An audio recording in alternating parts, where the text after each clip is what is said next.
This is Hannibal here from the HannibalTV.com with a daily wrestling news update for you. NXT did a 0.13 rating last night. The Young Rock season finale did a 0.19 rating. So, and actually that's a 0.19 in adults 18 to 34. So it could be even higher in 18 to 49. But the 0.13 NXT was the 18 to 49 rating, which is what everyone goes by.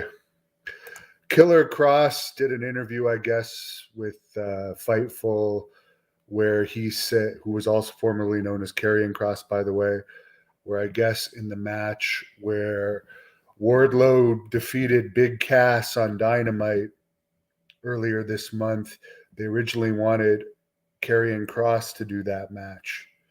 However, they couldn't come to an agreement, and I guess that's why Big Cass did it, where he jobbed to Wardlow in about 5 minutes, and then John Morrison recently did a job to Wardlow too in a very short match. Mistakes from both of those guys, in my opinion, to make an AEW debut just to lose. I don't really think it's worth it, to be perfectly honest with you. So I think Killer Kross made the right idea not doing that.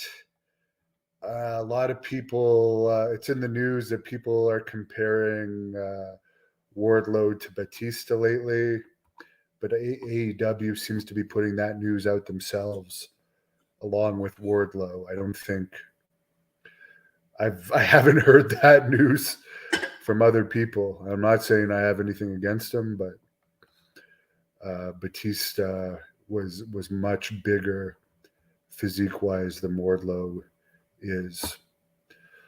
And finally, I got another sponsor today for the Great North Wrestling event, September the 3rd in Petawawa, Ontario. I'm really looking forward to that one. So mark it on your calendar, fans in this area. Great North Wrestling is returning, and we're going to run more regularly starting on September 3rd. I've just been busy with other projects. Hey, Christopher, I did a good chest and back workout earlier, and I'm going to go for a run in a little bit. By the way, Tom Pritchard is doing a podcast about Owen Hart on this channel later tonight. Dutch Mantel did a podcast recently that I put on this channel where I put a clip where he said AEW was unwatchable as well as the other shows were unwatchable as well. And somebody commented, oh, Dutch Mantel is just bitter. While most of the time there's less than 1 million people watching AEW, does that mean everyone else in the fucking world is bitter? Or does it mean that they don't find it entertaining? You know, people can find something not entertaining and not be bitter. I can not find those shows entertaining either, and I'm not bitter. I'm very happy with my role right now, what I do.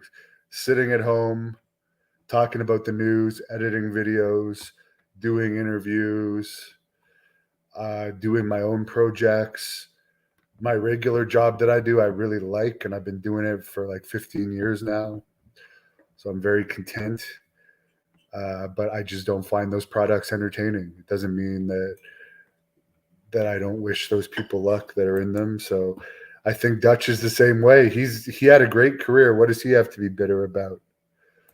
Cornette, on the other hand, makes his living off of ripping AEW. Like, his whole gimmick is he makes his living off of insulting AEW and Vince Russo and all of that stuff. So with him, I don't even think it's him being bitter either. I think that's just his gimmick on how he makes his living. Which, by the way, Booker T commented on this stupid Joey Janela GCW thing on the weekend where Janela lit his boot on fire before doing a super kick, which I did watch that video, and the big thing I noticed from that stupid spot was the stupid leg slap. you're going to go to all the trouble of lighting your boot on fire, but still clearly slap your leg and not even touch the guy with the boot. And then I guess what happened was the fire didn't get put out quick enough, and I don't think he had any really that serious injuries out of it from what I've read. But I'm not a fan of GCW. Apparently, there's rumors going around, people making accusations about them for doing fake COVID tests and so forth. But I think that's one of the most overrated companies out there. And by the way, I destroy them in viewership. Cheap Heat Productions, which, by the way, congratulations, Cheap Heat Productions. I just saw on Twitter that you're going to be part of the AEW Media Scrum coming up. So congratulations to you. Apparently, even though I'm the number one wrestling reporter in Canada, I'm not invited to that. Imagine that. The Cult of Justice for All Equal Rights is a big fan and subscribes. His name is Antoine. Thank you. I appreciate the support. Jesus or Jesus, what's up? I'm enjoying a coffee, and I'm about to go out for a nice run through the forest because it looks like it's going to rain a little bit later, and I want to make it out before it starts raining. Terry, checking in from Maine, not too far from here. Christopher is a fan of Killer Kross and Scarlet. John, yeah, this is a live chat. Are there any beautiful women with me? No, but I will be going out with Natalia again next week, and I'm sure we're going to make more videos together. The remainder of this week, although I may go out on the weekend, I'm going to be pretty focused on training because my movie is coming up soon, and I got to get in really good shape. Mike Piper is doing great. Big Fish does not like even boxing today. Tom, I believe I could take Wardlow too, but I don't think you're going to see Blood Hunter in AEW anytime soon. By the way, you know what? I'm not even going to say it yet. I'll wait. I'll wait for a few things before I say another announcement. Josh Vipris is actually going to be in Great North Wrestling, taking on the Great North Wrestling Women's Champion Nova in Petawawa, and Jessica Black is also going to be there. Josh, I've interviewed Christy Janes and Amber Nova a bunch of times. I don't know if I'm going to have them on again anytime soon because when I was interviewing them regularly, they were both in SWE Fury, and I was kind of doing those interviews related to that. Tom, I will never interview Dark Journey again. We'll never interview Dark Journey again. She's crazy. Someone says I'm going to be awesome in the movie. Well, I appreciate it. I'm really looking forward to it. I think there's going to be something. I think wrestling fans are really going to enjoy the movie. Vampire movie fans are going to enjoy it. And it's an erotic movie, by the way. So it's going to be a hot movie for sure. Shane, where's the originality nowadays with wrestlers?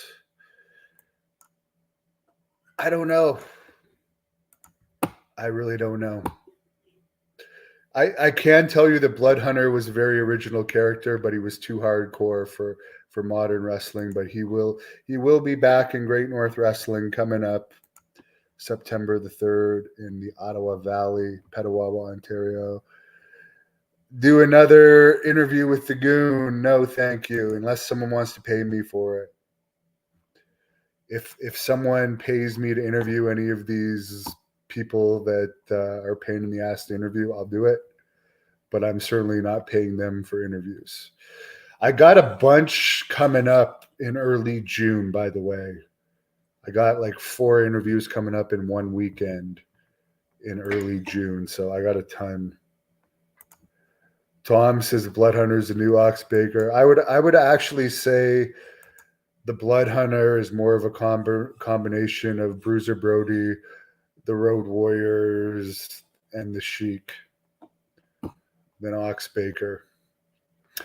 Anyways, guys, I'm going to go hit the road, get a nice workout in, go out there with the wolves and the foxes and all those little critters of the night that are out there in the forest.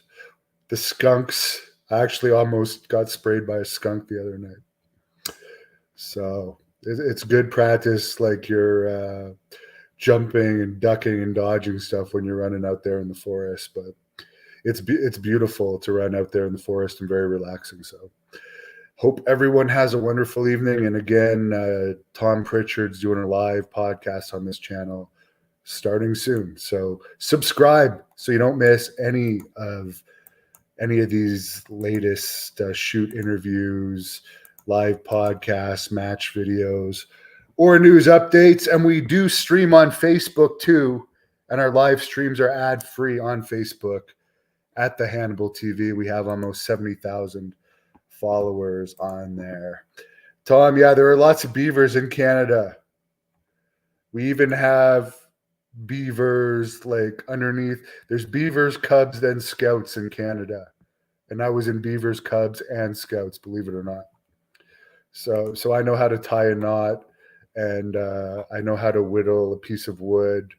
I know how to start a campfire, which I learned from beavers, cubs, and scouts. I don't know if they have beavers and cubs in the U.S. or not, but yeah, we also had a show that was called Camp Caribou, and on that show, if you turn your head sideways, they would say that your cap is locked. So right now my cap is locked as a tribute to Camp Caribou. So cheers to that wonderful show for all the Canadian fans out there that remember. Thank you for watching the Hannibal TV. Please help me out and like this video, then click the subscribe and get notifications buttons so you don't miss any of my latest shoot interviews, match videos, or news updates. Follow us on Facebook at the Hannibal TV for more live streams and videos.